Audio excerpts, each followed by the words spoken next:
राधे वृंदावनेश्वरी वृषभानुसुते देवी प्रणमामि हरिप्रिये वाञ्छाकल्पतरुभ्यश्च कृपा सिन्धुभ्य एव च पतितानां पावनेभ्यो वैष्णवेभ्यो नमो नमः। ओम विष्णुपादाय कृष्णप्रेष्ठाय भूतले श्रीमते भक्तिवेदांत स्वामी इति नामिने नमस्ते सारस्वती देवे गौरवाणी प्रचारिणे निर्विशेष शून्यवादी पाश्चात्य देशकारिणे। Hare Krishna. Okay. So this book, the Srimad Bhagavatam, as I mentioned earlier also, that is actually the incarnation of Krishna in this age of Kali Yuga. So anyone who has Srimad Bhagavatam at your home, Krishna is personally residing in your house. They said in one of the Puranas that any house where Bhagavatam resides, the demigods, they travel around in their vimanas. They're not visible to us, but they're traveling around.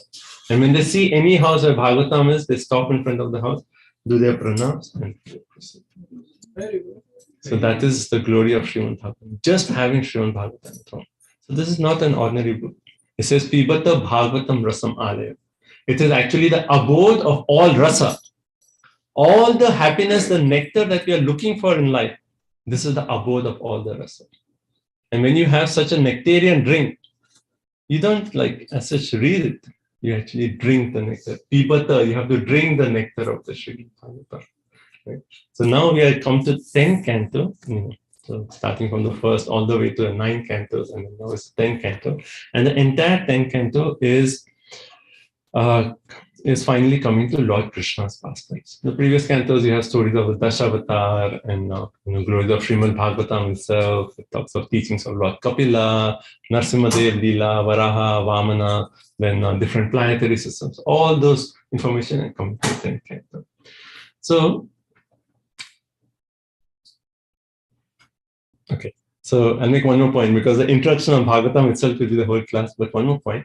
In Bhagavatam, basically, we see it is a conversation between Sukadev Goswami and Parikshit Maharaj. Right? Parikshit Maharaj is the grandson of Arjun, the son of Abhimanyu. So after the Pandavas ruled, the only person left to continue is actually Parikshit. Right? And he was in the womb of Uttara, and then Ashwatthama released the Brahmastra to kill him, and then Krishna personally entered into the womb of Uttara to protect Parikshit.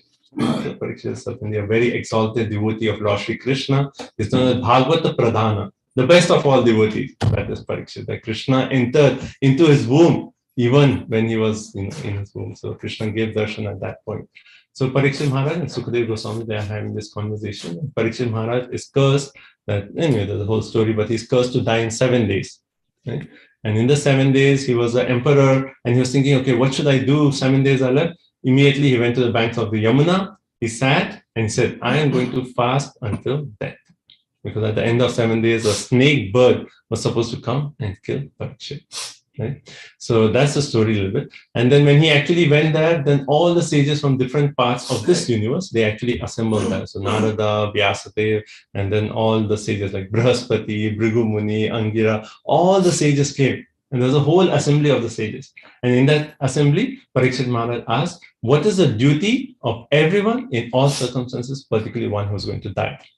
Actually, every one of us, we are going to die. So this question is the most relevant question for everyone. What is the duty of us? Bhagavad Gita, Krishna asks the same thing. Arjuna asks the same thing. Karpanya dosho pahata swava, prichami tvam dharma samudachesa. I'm confused on my duty, my dharma. You please tell me, of Krishna. Please accept me as a disciple and you please instruct me. Right? So dharma, what is our real duty in this world? That is the main question. And Bhagavad Gita and Bhagavatam, they have the same question. Right? So the conversation Sukadeva Goswami starts answering, and he actually talks about what is a real dharma. Savai pamsa paro dharma, jato bhakti adhijate, ahituki apratiyata, yeah, suprasidati. Right? So we'll come to that. So that's the actual dharma. So now, in this conversation, what is Sukadeva Goswami narrating? He is actually narrating one entire day of Brahma. Okay, one entire day of Brahma. And one day of Brahma has how many manus? 40. So the day of Brahma, it's like, compared to our lifetime, it's like much, much longer. So it is 432 million years is of our million years is 1 day of Brahma. That is the 1 day of Brahma is so long. So the day is divided into 14 periods, right? And those are called manus. Right? So if you see the Bhagavatam, it focuses a lot on the first Manu, Swayambhuva Manu. And then if you see second canto, third canto, fourth canto, fifth canto, all talk about the first. And then later on, then he actually quickly goes through the remaining and comes to the current Manu we are. So we are in the seventh Manu. So out of 14, we are in the seventh. So we are almost like midday of Brahma. It's the midday of Brahma right now. So midday of Brahma. And in this Manu, then Sukadeva Goswami starts narrating about two main dynasties of the Kshatriyas. What is that? Who knows? Two main dynasties of the Kshatriyas? Surya Vansha and Chandra Vansha, right? So ninth canto, first half of the ninth canto is talking about Surya Vansha. And then in that, who's the glorious king? Ramchandra, right? So he talks about Rama and that. Then second half of ninth canto, he talks about Chandra Vansha. And then towards the end of the ninth canto, he comes all the way to the appearance of Lord Krishna. Right? That is the ending of ninth canto. And the last two shlokas of the ninth canto, in two shlokas, he tells the entire life of Krishna. Compact form. Just two shlokas. The whole thing is about Krishna. How he appeared, how he went to Dwarka, how he married so many queens, everything is there. Just two shlokas. But after hearing those two shlokas, then Parikshit Maharaj actually. So I'm going to cover the first chapter today, and then second and third will be the subsequent classes. Right? So first chapter, it starts off, 10th canto, first chapter starts off with Parikshit Maharaj expressing his eagerness to know more about Krishna's pastimes. So, any questions up to this point about Bhagavatam, about the structure of Bhagavatam? Prabhuji, did you say that each canto of Bhagavatam is a day of Brahma? No. Entire Bhagavatam is 1 day of Brahma. Entire Bhagavatam. This Kalpa, this day of Brahma. Right? So in the second canto, we actually have the conversation where Brahma is actually born out of the lotus. I mean, not born. He actually wakes up. Every night Brahma goes to sleep. He gets up and he forgets, who am I? What is my purpose? And then he meditates on the lotus. And then Krishna comes and speaks to him. The Chatushloki Bhagavatam, the 4 essential verses of the Bhagavatam. And then Brahma gives that knowledge to Narad Muni. Right? Narad Muni gives that knowledge to Vyas. And then Narad Muni gives to Prahlad, to Dhruv, and so many personalities in Bhagavatam. 1 day of Brahma. Right? Anything else? Anyone has any clarification before we start 10th canto? Okay. So 1 day of Brahma is 4 yugas. No. All 4 you can see 14 times of 14 times of 4. No. 14 times of 72. 72. So 1000 yugas, 1000 Divya yugas. Divya yuga means Satya, Dwapara, Treta, Kali. 1000 of that is 1 day of Brahma. And so the 14 periods are there. Each period is 72. 72 multiplied by 14. Someone can do the calculation. It comes very close to 1000. Okay, so let's start. Just trying to put out my notes. Okay. So the first few shlokas of this 10th canto actually starts off by Parikshit Maharaj saying that, okay, you told about Lord Sri Krishna, but I want to hear more. You just told them in 2 shlokas, but I want to hear more. So please elaborately describe the activities, the glories of Lord Sri Krishna. Okay? And then there's a very famous verse.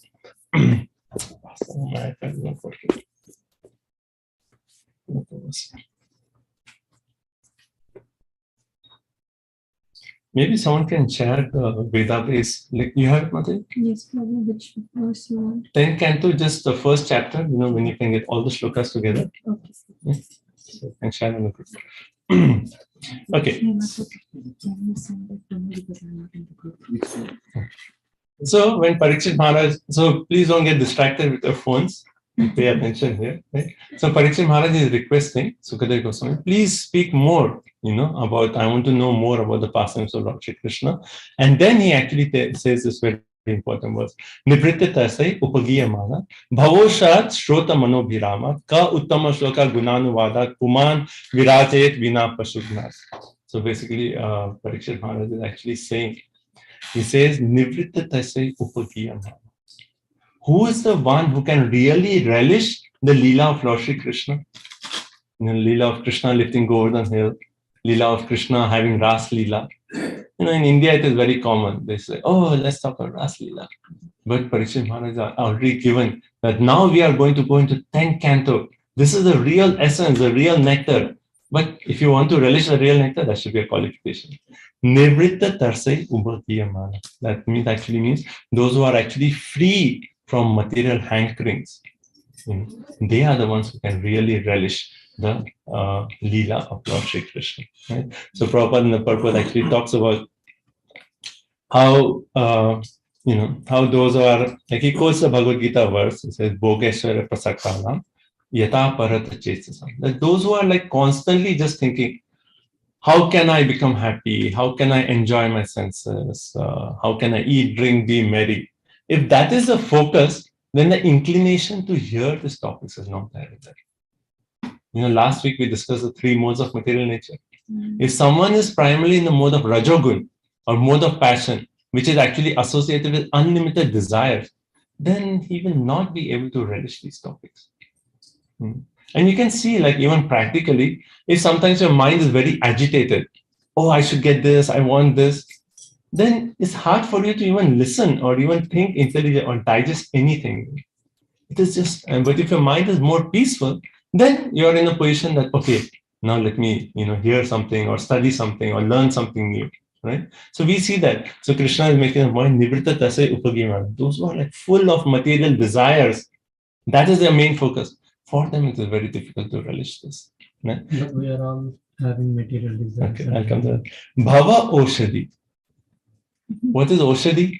Medicine. Bhava, material birth. So he says, even if you have material, see, to the extent we are purified, to that extent we'll relish Bhagavatam. Right? But it is saying that those who are here in this material world, in the Bhava ocean, this ocean of material, in the material world is compared to an ocean. And there are waves.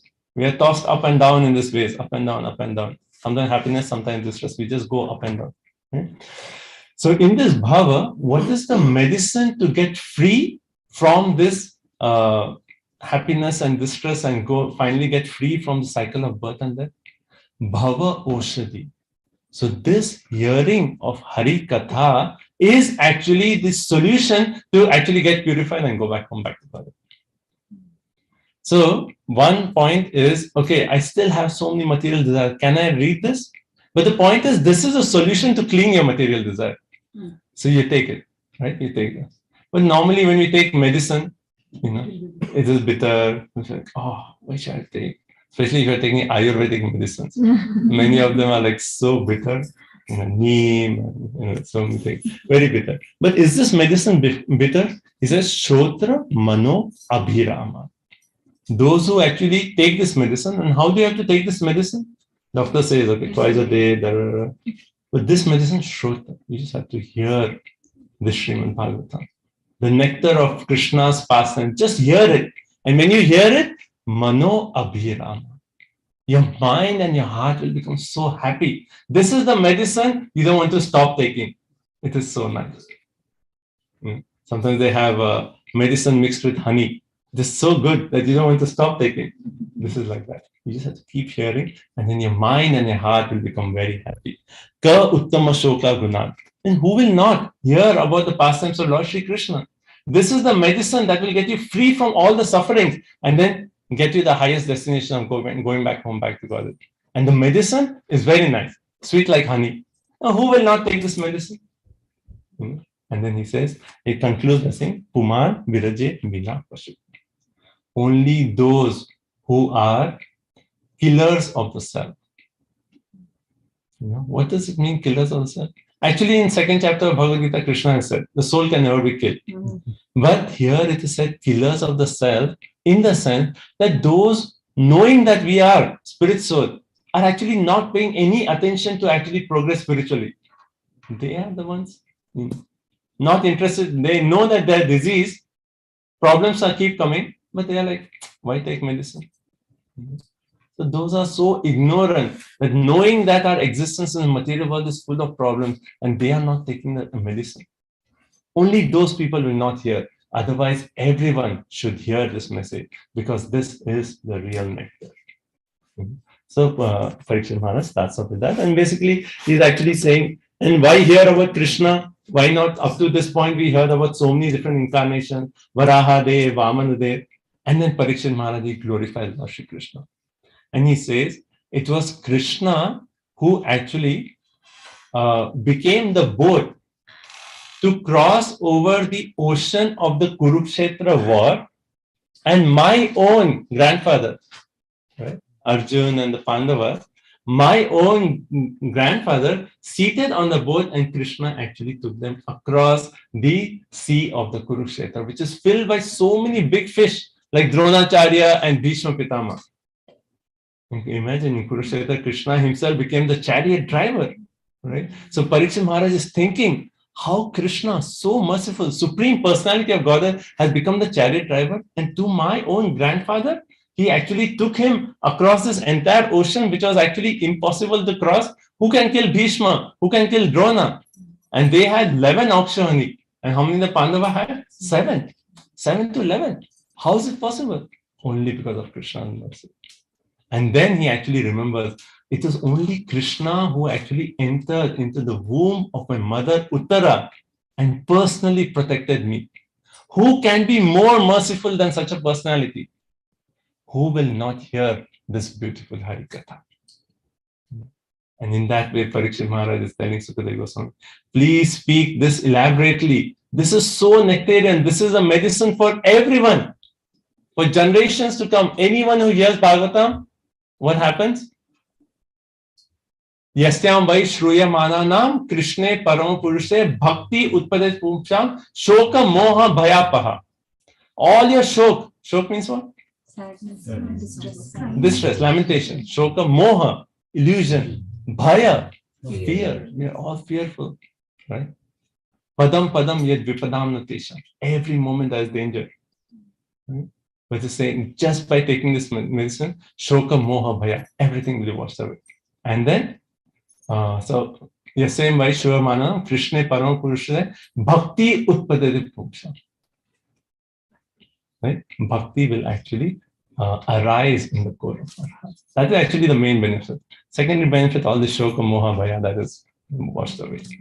That is the benefit of this, right? So Parikshit Maharaj is saying, he's so merciful. The supreme personality of Godhead has saved me. He's come to me and saved me. He's actually taken my grandfather across. So please speak about Lord Shri Krishna elaborately. Right? And then Parikshit Maharaj, he actually asks questions. He actually says, how was Balram, who entered the womb of Devaki first, also became the son of Rohini? Right? So you all know this. Balram, he actually entered Devaki and the Rohini. So how did that happen? Then why did Krishna leave Vasudev's house, go to Nanda Maharaj's house? Why did he do that? Right? We always see that photo of Krishna, like Vasudev carrying Krishna on their basket, right? Crossing Yamuna. Why did he do that? Then where did Krishna live with his relatives in Vrindavan? What did Krishna do while living in Vrindavan and Mathura?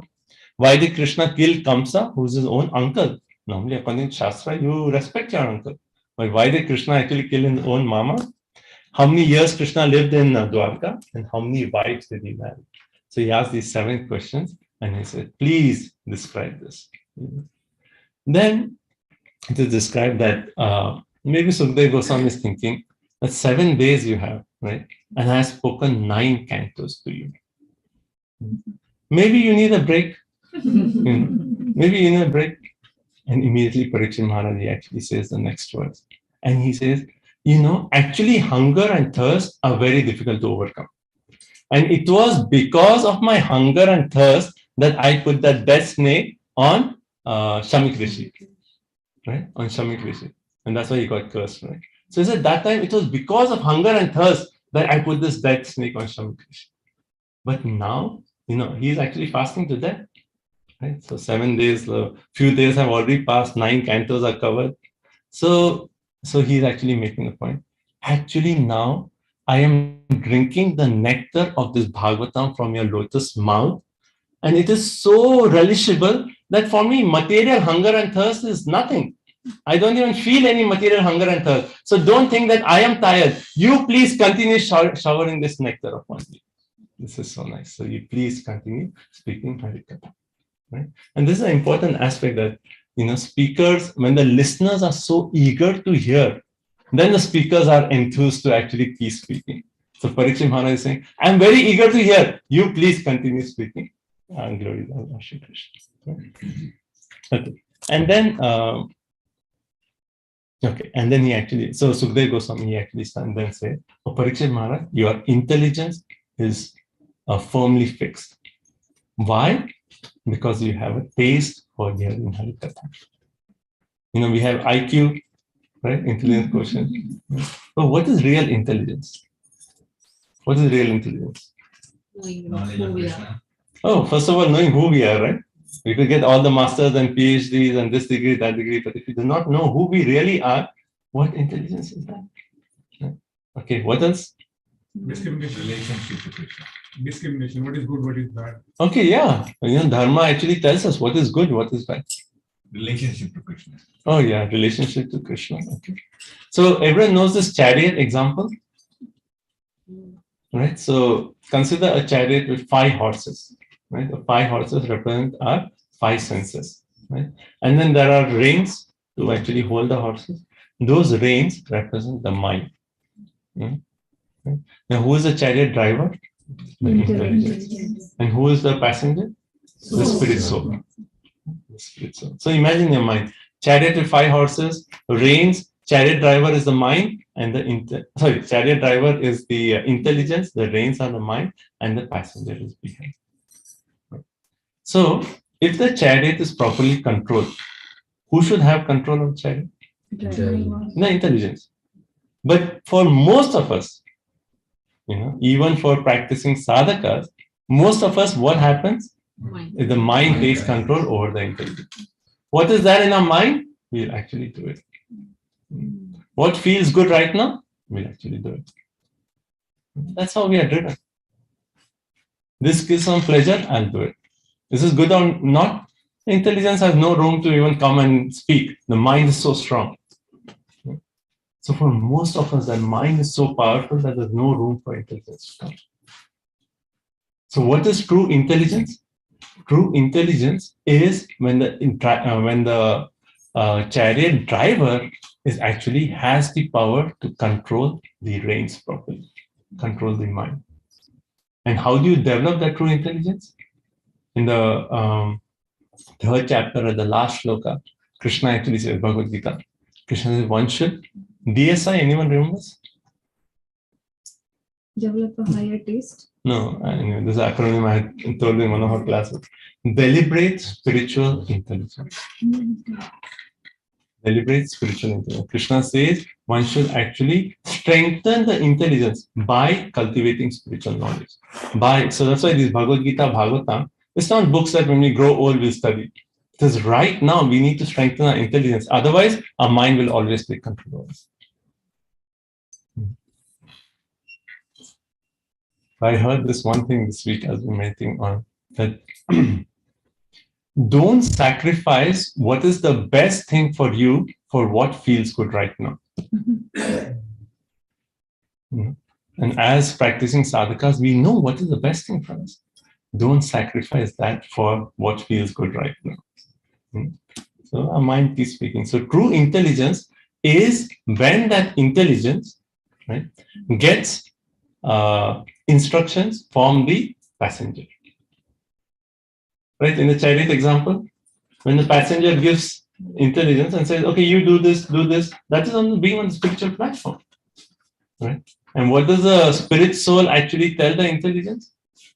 Because the spirit soul and the Paramatma, they are like 2 birds sitting next to each other. So whenever the Paramatma actually gives direction to the spirit soul, the spirit soul tells the intelligence and then it goes down. Then that's perfect. So true intelligence means one who is always in contact with Paramatma or Krishna. Because then the Dami Buddhi Yogamata, Krishna gives us that intelligence. That is the true, the spiritual intelligence that Krishna is actually giving to each one of us. And when will we receive that real intelligence? When we are engaging in devotional service to Krishna. Then we receive that real intelligence. So Sukadeva Goswami tells Parikshit Maharaj, actually your intelligence is firmly fixed. Why? Because you have developed an attraction for topics of Krishna. You're directly in touch with Krishna always. That's what you want to do. That means your intelligence is firmly established. And then Sukadeva Goswami glorified. Actually, these topics of Krishna purifies everyone. 3 kinds of persons he mentions. One is a speaker. One is a person asking the question. And all the other people sitting in the assembly. Everyone gets benefited. This is so beneficial. Is it beneficial for everyone? Right? So everyone here, just by hearing, by speaking Hari Katha, this Katha, we are actually getting purified. This is the real nectar. And so Goswami gives an example. Just like the Ganga, when it actually comes down, we know it comes actually from the spiritual reality through the crack in this material universe. When it actually comes down, it purifies upper planetary systems, middle, and lower. So similarly, this Katha is so good that it purifies the speaker, the hearer, and the people in general listening to this. That is the glory of this mission. Okay. Now let's start with the story. Any questions up to this point? So this is just an introduction about the eagerness to hear who is qualified to receive this message, and how this message is the Bhav worship. How this is so purifying. So, again and again, Srimad Bhagavatam, we hear that the real nectar of our life is to hear Hari Katha. Srimata Shraddhaya Nitya Grintas Cha Cheshtita Kalena Nati Dirgena Bhagwan Rishate Riddhi. If we just give oral reception to this message of the Srimad Bhagavatam, then what will happen? Lord Krishna will be Kalena Nati Dirgena. It won't take long time. Very quickly, Lord will be established in the core of our heart. So this is like the most powerful thing. Just hearing Hari Katha from a pure devotee of Krishna. That's it. That's the best thing. Okay. So now I think everyone knows the story, but we'll go a little bit in detail. So once Mother Earth was overburdened with a lot of sinful actions, or really demoniac kings. So many demoniac kings, and they were doing all kinds of sinful activities. And Mother Earth was actually overburdened by this. And then she actually said, something needs to be done. Like, so much sinful activity is happening. Mother Earth was disturbed. So she actually took the form of a cow, right? And then she went to Brahmaji. Right? And she told Brahmaji, the earth is actually overburdened with so many sinful kings doing so much sinful activities. Please do something. Then Brahma, with all the demigods, Lord Shiva, and everyone, they all go together with Mother Earth, and they go to the banks of the Shira ocean, right? Shir Sagar, right? Shir Sagar. So in every universe, there is the presence of the Lord as Shirodaksha Vishnu. Right? So whenever there's problems in this universe, all the demigods go to this side of the Shir ocean, and then they call, "Oh Vishnu, please come save us." Right? So all the demigods, Brahma, Shiva, and Mother Earth, they all went. And then they went to the banks of the Shira ocean, and they chant the Purusha Shukta prayers. Right? So they chanted the Purusha Shukta prayers, and Brahma was actually sitting in meditation, was thinking, meditating on Shirodaksha Vishnu. Please help us. We say Vishnu is in charge of maintenance, right? Maintenance. So how does he do it? The demigods go to Vishnu and say, "Please help us," and then he actually comes as incarnation. Right? So when Brahma was sitting and meditating in this way, then Shirodaksha Vishnu spoke to Brahma, and he actually said that I myself am going to descend onto the earth planet along with Balaram, right, who is my own expansion, and also with Yoga Maya. right, with the Maya Devi herself. Right? And he says, all of you demigods, you take birth in the family of the Yadus. Krishna appeared he's known as Yadava, right? Appeared in the family of Yadus. He said, all demigods, you appear in the family of Yadus and you assist in Lord Krishna's pastimes. So as long as Lord Krishna is showing all his Leela here on the earth, all you demigods, you stay, and you assist in his pastimes.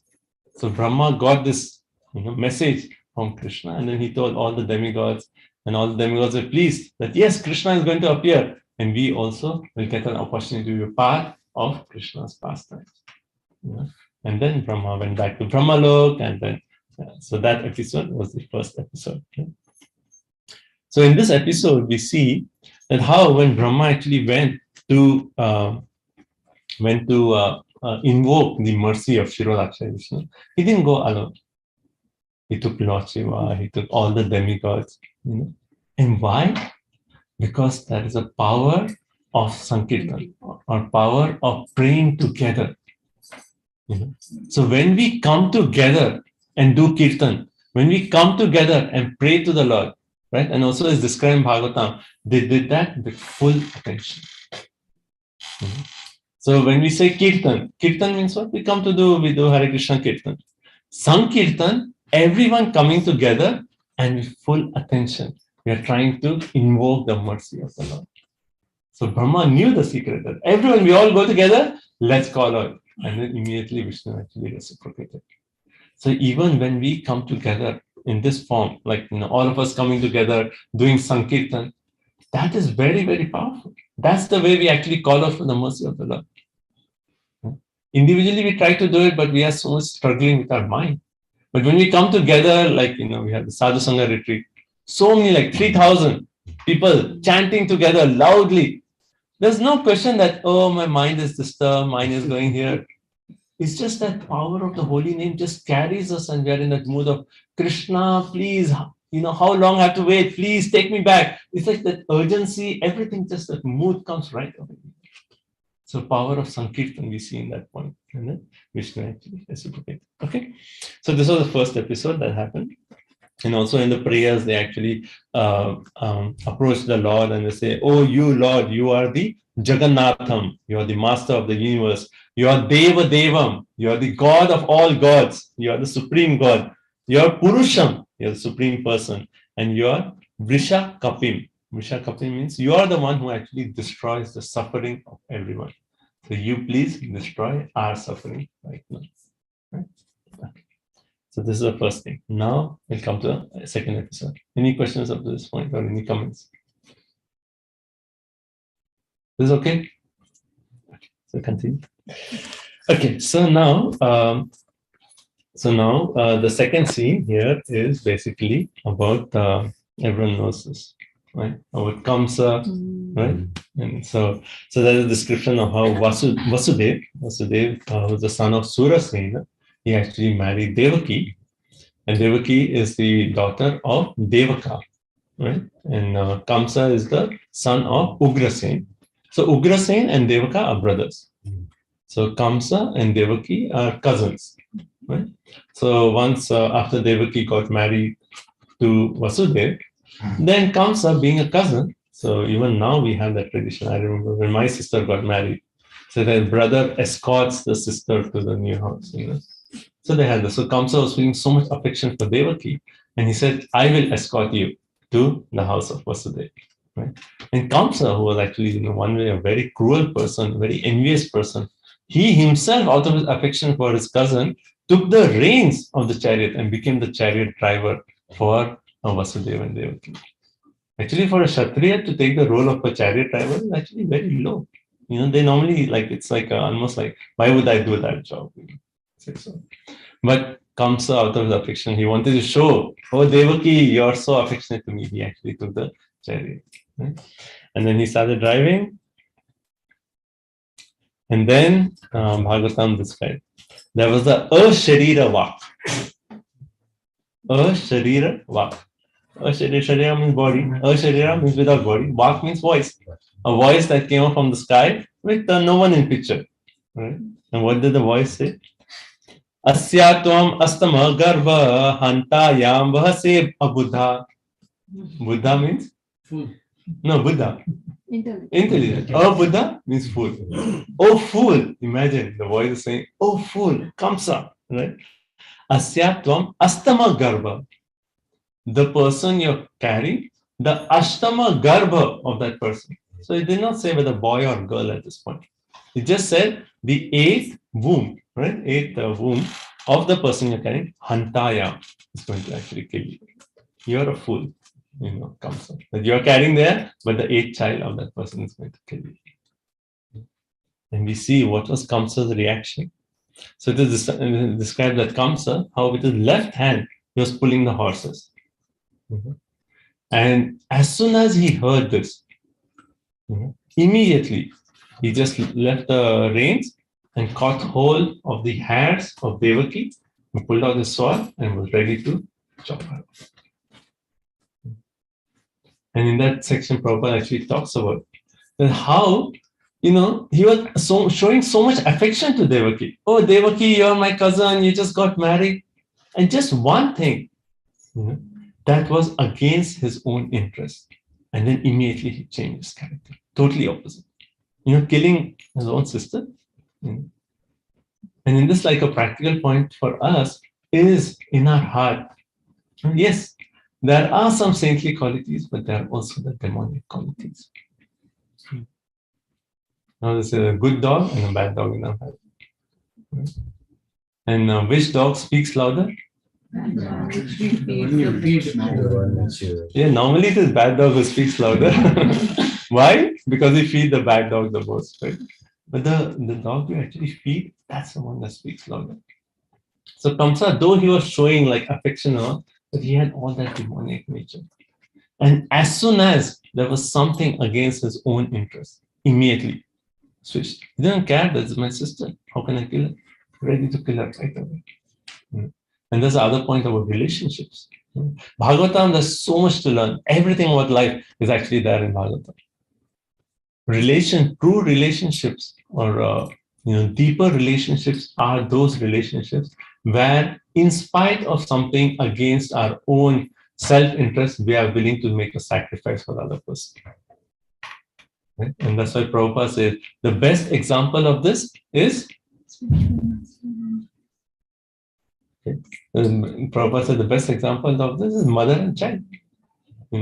Even though the child may be like, let's say, baby is sick and like the mother is tired and wants to sleep, but baby is sick, I'll sacrifice my sleep, I'll sacrifice my tiredness, I'll go and I'll just serve the baby. Take care of it.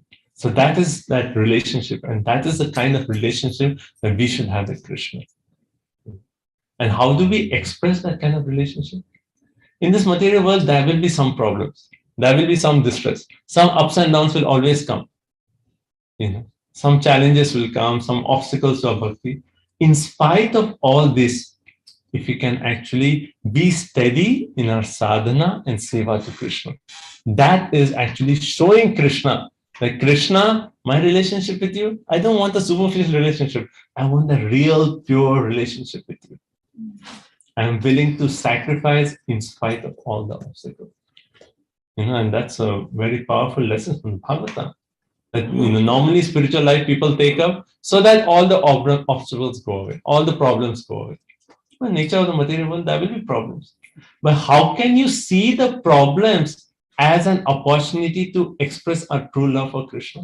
That is what the Bhagavatam is teaching us. Imagine when we actually get a problem, we are thinking, okay, the problem is here. Krishna will help. He'll help solve it. But right now, how can I express my deep faith in Krishna? How can I take shelter of Krishna during this problem? That is what Krishna wants to see. And that is really exhibiting our bhakti to Krishna. Okay. So he actually took up his sword and he was going to kill her.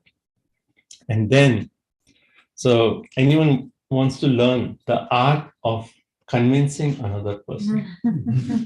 Everything is there in Bhagavatam. It's amazing. So Vasudeva is right there, just got recently married, right? So he has to somehow convince Kamsa not to kill Devaki.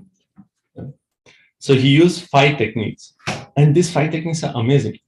You can use that if you want to convince someone, like the mother has to convince a child, or or you have to convince another person, or there's a fight, or sometimes you have to convince our mind. Mind keeps speaking, right? And you have to convince our mind.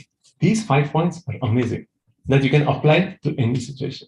And if you practice these 5 points, you'll become an expert person. You can convince everyone. And also, if if you're a preacher, you want to preach Krishna consciousness, all these points are so powerful. That's why I'm saying Bhagavatam has everything. It's so nice, like the art of convincing another person. Like I personally always think about this point that people give this TEDx talks, right? If they only added the Bhagavatam knowledge to their talks, they will take their talks to a totally different level, because everything is there in Bhagavatam and it's presented in the highest way. Such a powerful, how to deal with difficulties, procrastination, whatever they talk about. Bhagavatam has everything.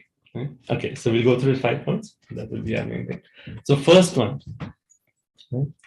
So first one is invoking relationship. So what does this mean? So first of all, Vasudev, he actually expressed the kind words and said like, "Oh Kamsa, this is your own sister, and she is like a daughter to you. You are supposed to maintain her." And he was invoking that relationship, because as soon as the relationship, then the equation changes. They're like, I feel so bad for this person. Oh, but he's my brother. Oh, then something.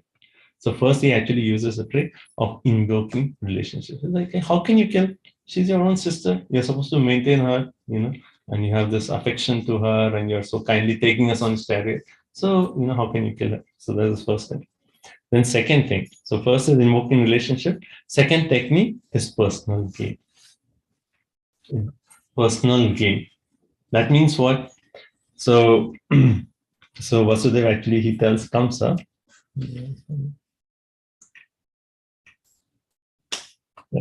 So he actually says, "Oh Kamsa, you are a..."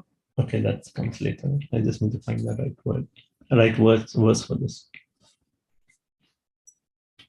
Oh yeah. Huh? He'll get inflamed. Yes. Yeah. Personal gain, he actually makes the point. Correct. He actually made the point that if you actually kill your own sister right now, then that will bring a lot of infamy to you. But in spite of this, Akashvani, if you actually forgive your sister and don't kill her, then you say, "Oh, this king is so great." And in spite of having the message that, "Oh, the daughter is going to kill you," he didn't do anything. Then you'll become more famous as a king. So actually, second point was his own personal gain. Then third point is actually helping others. So first is invoking relationship. Second one is personal gain. Third is helping others. And what was this point? So Vasudev is convincing Kamsa. He says, if you actually save her life right now,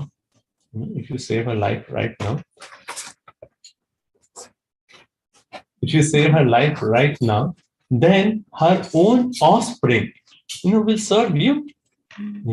So by saving her life, all her children, will become your servants, so it is like it will help everyone, just by saving her life. So that was the third point he said. The fourth point is where he actually talked about creating dissension. And this is actually the Sanskrit is there for each word. But the literal meaning is creating dissension. That means invoking fear and doubt. Okay. So we'll come to this point number 4, because that is like at least 6 shlokas he talks on that point. And the last one is glorification of qualities. So the last one he actually says, "Dear Kamsa, you're an honorable hero with praiseworthy qualities. You are the pride of your family. How can you kill your sister on the day of her marriage?" That way he's like glorifying. "Oh, Kamsa, you're so great. You're such an honorable person. And so many wonderful qualities you have. How can you kill?" So in that way, he's actually praising Kamsa. So these 4 points, I just said briefly, but there are shlokas where each one of these points, we say Vasudev. Imagine, they just got married, Vasudev is right there, and his wife, newly wedded wife, is going to be killed. And he has to save the situation somehow or other. So when this whole section starts, Vasudeva is actually called Mahabhaga. Why? Because in spite of this, like if this happens to anyone, he'll immediately be distressed. But Vasudeva was still very calm and composed and said, okay, this is a problem. Let me use my intelligence, see what is the best way to solve it. Hence, Vasudeva is called Mahabhaga. He's so great person. So he's using all these techniques. Now, these 4 qualities are okay. Invoking relationship, then personal gain, helping others. If you make this decision, this is going to help everyone. Hence you convince that. The 4th one is glorification of qualities. And the 5th one is creating dissension. What does this mean? So now Vasudeva is he speaks philosophy to Kamsa. And what is his philosophy? He's basically speaking 2nd chapter of Bhagavad Gita. And what does he say? He said, like, you're worried about your death, but death will anyway come. If not now or later, it's going to come, right? And death actually comes only to the body, not to the soul. So why are you bewildered? And the Kshatriya, they have this fighting spirit. And if they are actually killed on a battlefield, it's glorious for them. So why should you be so, disturbed by this whole Akashvani about your death? So don't worry. That will anyway going to come, right? You're a Kshatriya, you'll be killed today or tomorrow, right? So that's the first thing that he says. And then he says, one who dies, birth is sure. Like, so if you, if you die now, if you die sometime, then you'll get another body. So why be so attached to your body, right? And then he actually gives 2 examples. He says, anyone who dies, they automatically receive a next body. How does that happen? And he says, just like a person walking, he has 1 foot on the ground, and then he picks up and puts the other foot on the ground. Then he gets the other foot. He said, just like how we are walking, he lifts up 1 foot, other foot is steady, and then so just like each step is just like how the bodies are actually automatically given to each one of us. So why should you worry? After 1 step, the 2nd step, you'll get another body, right? So why you should be so fearful of that? And he gives another example. Just like a worm, in a plant, it may go from 1 leaf to another leaf. So how it leaves 1 leaf and moves onto the other leaf, that is how we change bodies. Right? So the transmigration of the soul is always there. So why be so bewildered about that? And someone may say, well, that is okay, I'm going to get another body, but I'm attached to my present body. And then Vasudeva says, but actually, if you consider even your current body you have right now, you forget that body both in your sleep and in your daytime. How is that? When we sleep, we dream, and we may have a body of a king or we may have a body of a president. We no longer associate with this body. So even when we sleep, we are actually forgetting our current body. And during daytime, we may do certain activities which we know, just like smoking, it is harmful for the body, but still we are doing it. That means you are not even thinking for the benefit of the body. Why be so attached to even the current body? And actually, this is our whole philosophy. The whole message of Bhagavad Gita is like we are so attached to this current body. And we think only in terms of what is good for this body. But we have to think deeper. We have to think of what is beneficial for the spirit soul. Because body is going to change. Everyone who dies is going to get another body. Think about what is beneficial for the real self, for the spirit soul. Okay? So that's, and then he also gives another point. Prabhupada in the purport, he says, he quotes this, for thus thou art, and unto thus shall thou return. It's like we have come from dust. Our body is what? Earth, water, fire, and ether. When we die, we go back to dust. So why be so attached to our body? Right? So Vasudeva is giving all this instruction.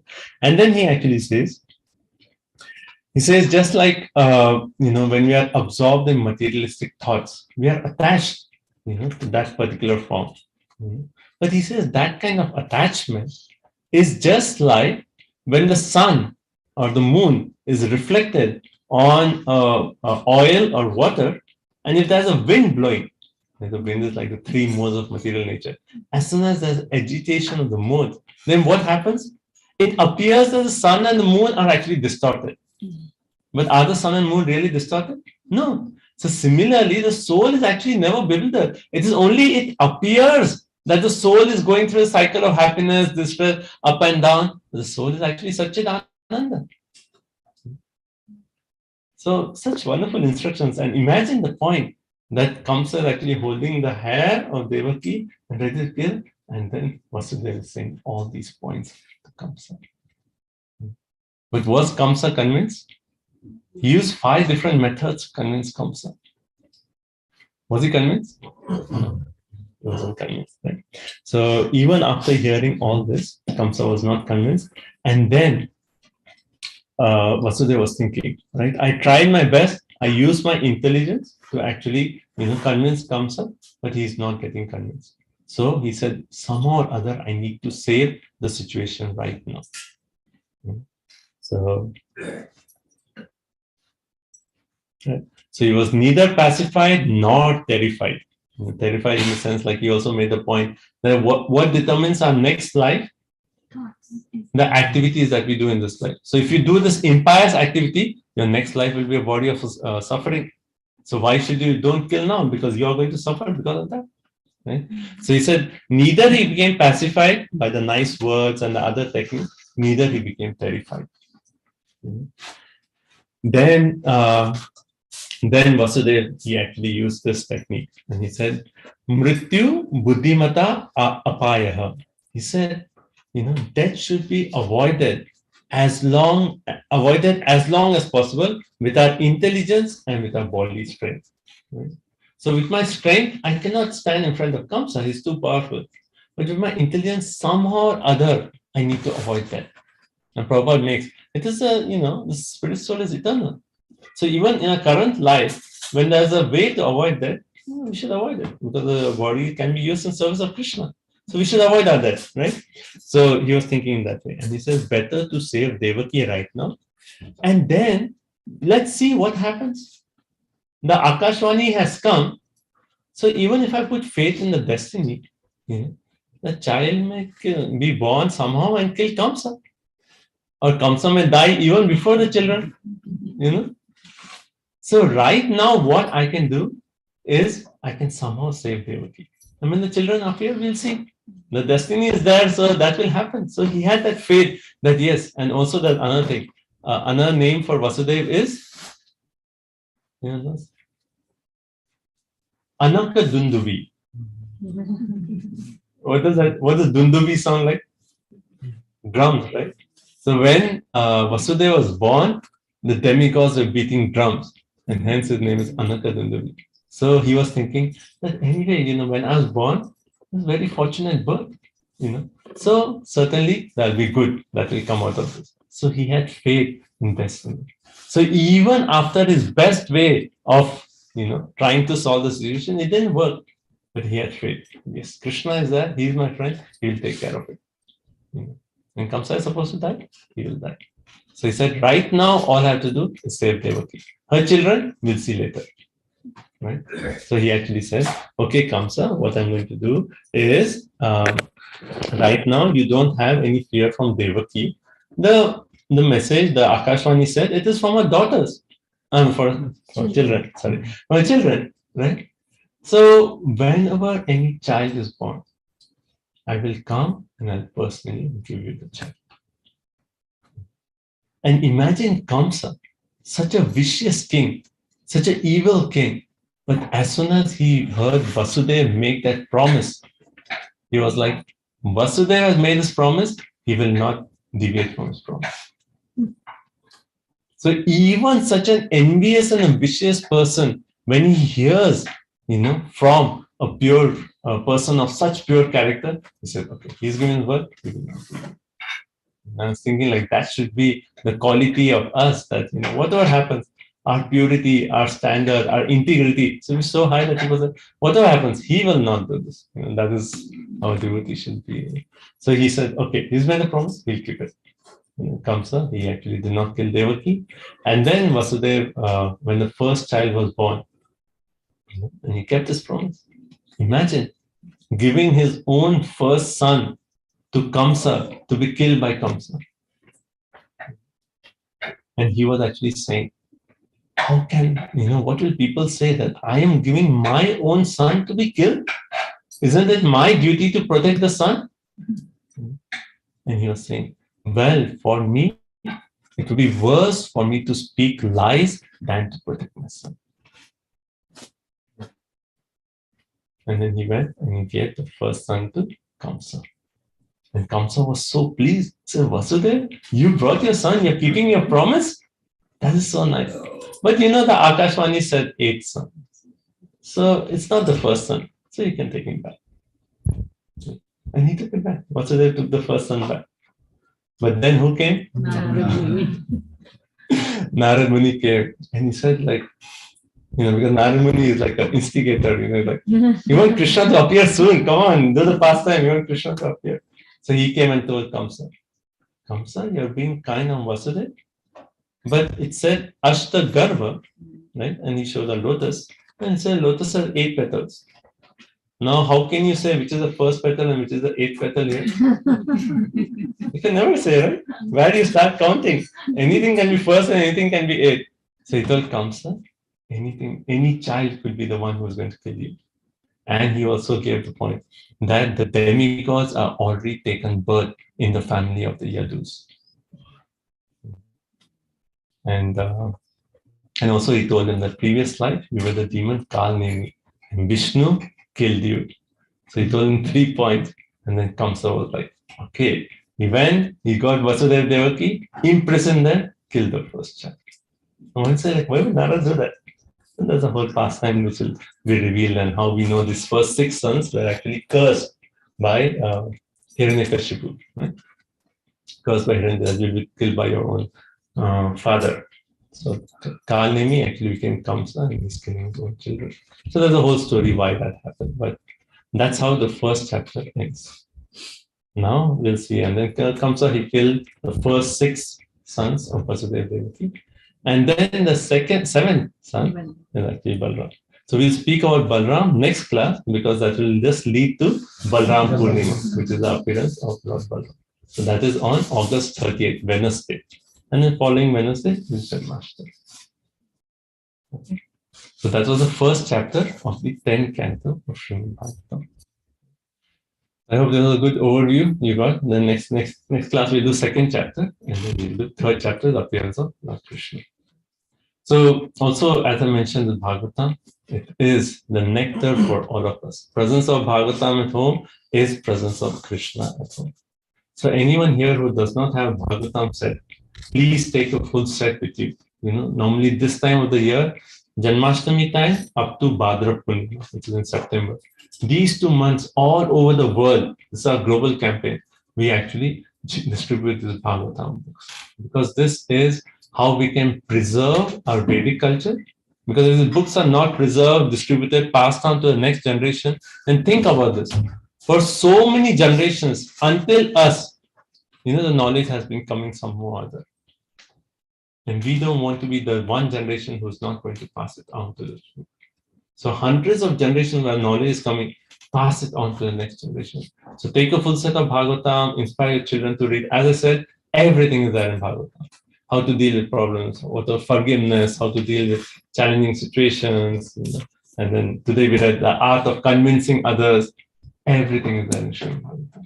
Right? So anyone does not have a set, please take a full set of Srimad Bhagavatam. Krishna will personally be in your house always. And also, if anyone is inspired, we are also placing Bhagavatam books in villages in India. It is called Gram Vidyadan project. So, maybe the village where you are from, we could actually put a whole Bhagavatam set in the school in that village or in the panchayat.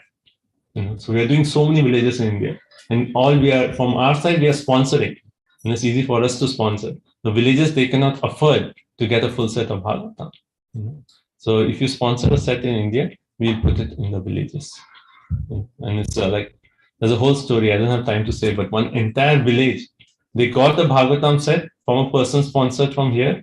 And then they started reading Bhagavatam And then they built a temple of Krishna just from the Srimad Bhagavatam. And now every day evening, everyone comes to the temple and they read Bhagavatam together. So it is amazing. So if you like to sponsor, so for Bhagavatam in India, it is $150. And here, a full set of Bhagavatam is $225. So anyone does not have, please take a full set. As such in my car also. Canto Srimad Bhagavatam ki jai. Okay, so any comments, questions, realizations? Any point that you liked from this whole hearing that you want to take home? You go outside and someone asks you, what did you hear? 1 hour you heard something. What was the main point? What will you say? Every day is Janmashtami. Huh? If every day is Janmashtami, if we invoke God into our heart. Yeah, every day could be Janmashtami if we invite the Lord to be seated in our heart. Very interesting. So I think, Vasudeva, you mentioned used 5 techniques. None of them work. What really works is this character. When a person of character speaks, that speaks loudest. So, I think that's, no techniques work. Techniques have their limitations. It's the speaker, it's the speaker and his words, how much are they valued, That's a good point.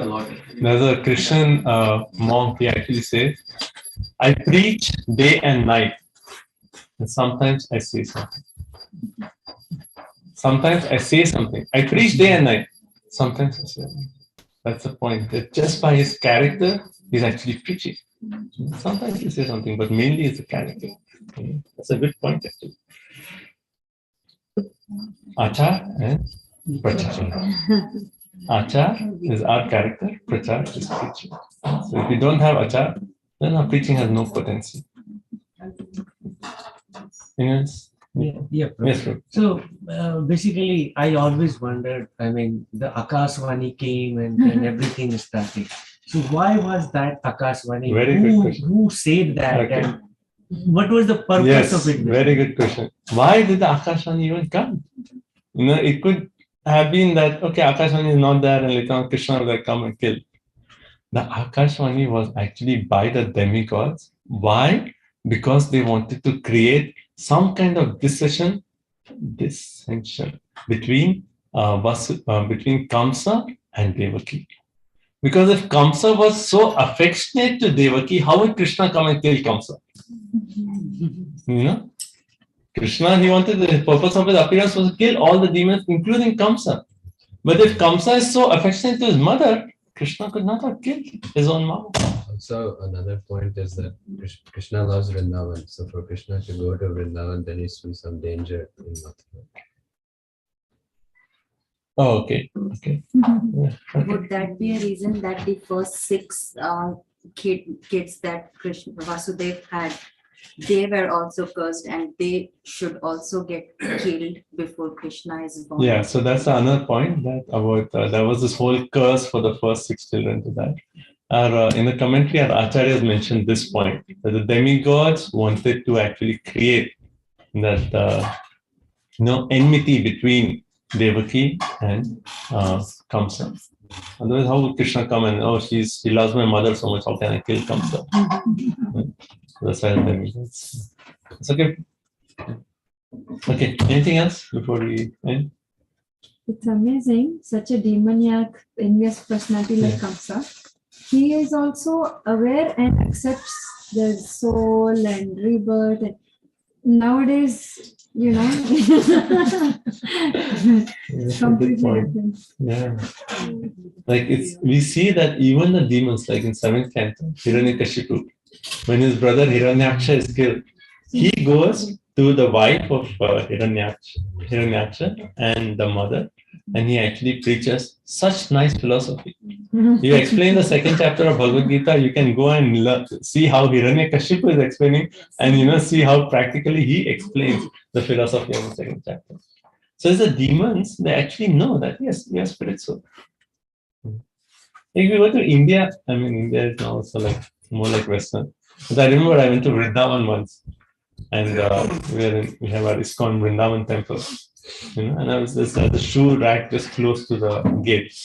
So I was just waiting for someone, and then I started talking to the one who was the guard at the gate.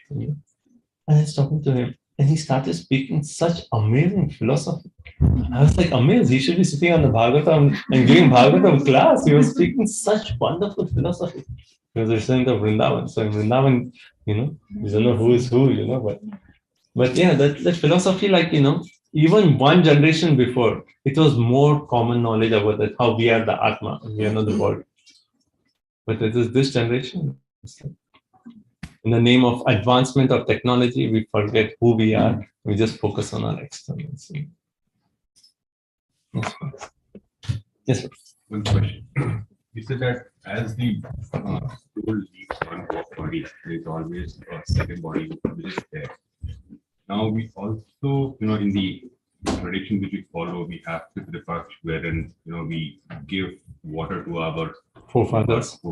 Yeah. There is also the concept that the soul revolves around that body for 14 days, and then you have to give some food to crows and other things, and that's the representation of the departed soul. So how do I reconcile this? Yeah, so actually it says when a person dies, they say 13 days has a significance because the soul is still there. It's not got a gross body.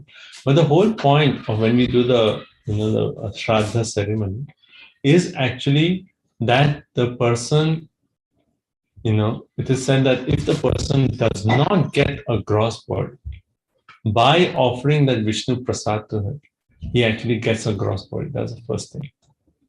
That is a possibility that the person is too sinful or something. They don't get a gross body. Then there are subtle beings, just like ghosts.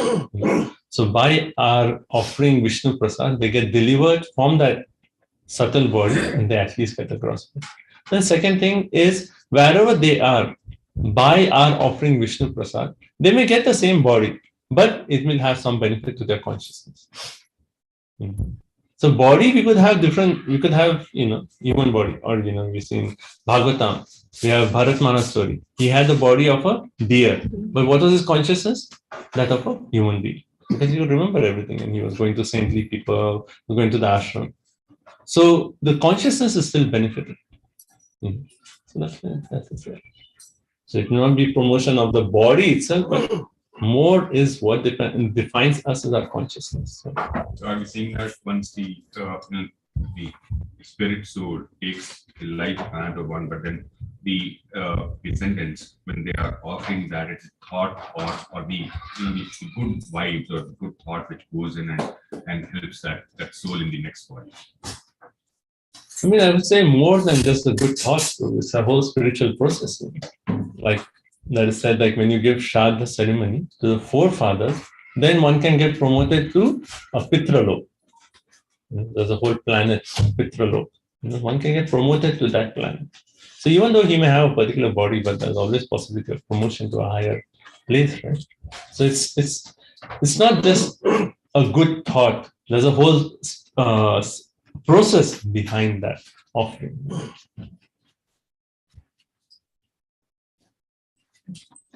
Anything else, anyone? Any other points from this whole discussion, like comments, like anything that you like, just short, brief, just think about what all we heard today.